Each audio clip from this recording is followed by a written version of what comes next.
I know with my dad's passing and my grandfather's passing, one of the most difficult parts in their lives were their loss of mobility. My dad had an injury to his neck that he lost feeling in his arm.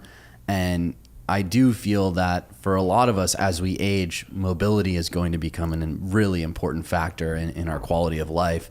Obviously, you practice yoga. Was there anything that you learned from our elders who were limber and who were in great shape that could help us maintain that physical side of things so that we can have the movement and be able to live a long, happy, and fulfilling life? I mean, there's certain kinds of exercise that'll just crush you. I mean, running is so hard on your body, and most of the time you don't see people that live to be very old who were runners. Now, my in-laws are runners, and if they're hearing this, they're probably like, it's bullshit. But the pounding is just so intense. Right? It's so intense. And, you have to think in terms of longevity. The stretching is much healthier, and then you want to be agile. I think the yogis say you can tell how healthy somebody is not by the shape of their body, but by the agility of their spine. And I think that really carries into old age. Yeah, your ability to pick things up as you get older totally comes down to exactly that. And for a lot of us, we're not thinking about those things, right? Like having a bicep the size of your head. I mean, what's the practicality of that? Well, it's great if you're an influencer like Johnny, but that fades. So you're going to want to be able to move. You're going to want to be able to hang out with your grandchildren and actually get on the floor and get up and pick things up. And that is something that wanes as we get older. Yeah, and I think even more than the physical health is the mental health and how you exercise your mind and, just gratitude.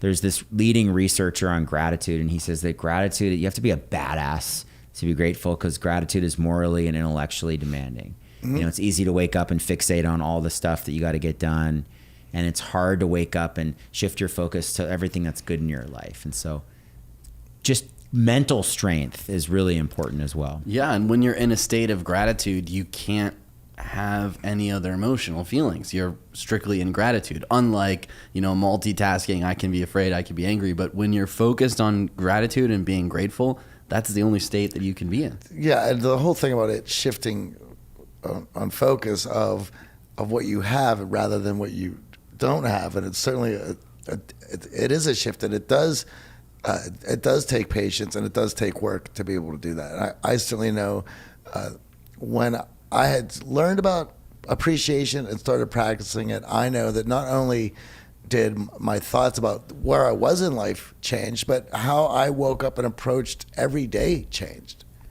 Yeah, it's an everyday practice. It's so easy to focus on what you need and what you don't have. One of my favorite quotes is this: to think you need something you don't already have is a form of insanity.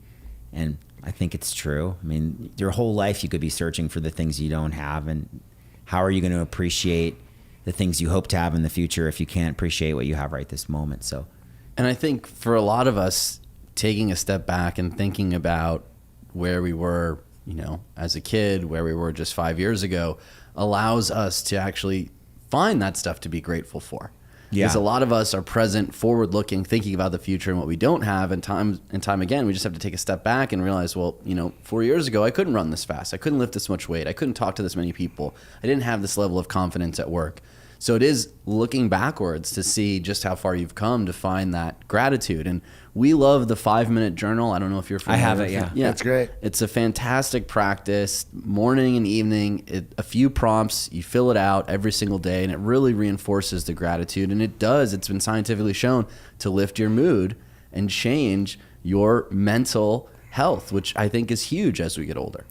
It's huge. And like I was trying to paint the picture when you're 90 and you may not have the agility to get around, but if your mind is fit and strong, that's really important because you're going to be spending a lot more time with your thoughts. And if you have beautiful thoughts, it's going to be a beautiful life. If your thoughts are going down a black hole, it's going to be a struggle. Well, and certainly we were just discussed, and you were mentioning if you were a warrior at 40, imagine what that is going to look like at 65. So it's no time like the present than to get positivity training and getting that fixed, that wiring fixed out. Change is difficult.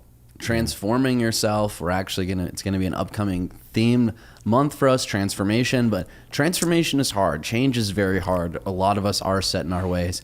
What was the biggest transformation you saw or witnessed from an elder who just in their youth were one way and then as they aged, they changed? Oh, wow. That's a good question. I have to think about that one. I didn't write a lot about the elders that transformed. I think the more interesting part was looking through the lens of an elder and seeing their perspective, looking back over their life and what they see as the important moments that stood out across 80, 90, 100 years. And I mean, everybody over that span of a lifetime goes through hell. You hit rock bottom, you go through hell. Not all of the elders ever bounce back from that. That's a decision that you have to pick yourself up and bounce back. A lot of them, they stayed down for years, and that usually manifested as some kind of illness or disease. So the wherewithal to pick yourself up and keep trucking, that's an important one. I mentioned just the value that you place on relationships and community is really important. If you spend a lot of alone time, it tends to wear on you as you get older. So it's really like looking through from the lens of an elder, looking back on their life. Another interesting thing that I learned is I would always ask if they're scared of death, because when you're 80, 90, 100 years old, any breath could be your last. Right. And honestly, not one time did they say they were scared to die. And most of the time they said they welcomed it. And I thought that was really, really interesting, because death is a scary subject in our culture. Yeah, I definitely feel like just thinking about it, that it's scary for me as I sit here. So I can't imagine getting to that place. But, that's just it, that resiliency and understanding how to be grateful for the life that you have and all of the things you've been able to accomplish, I would assume allows you to get there.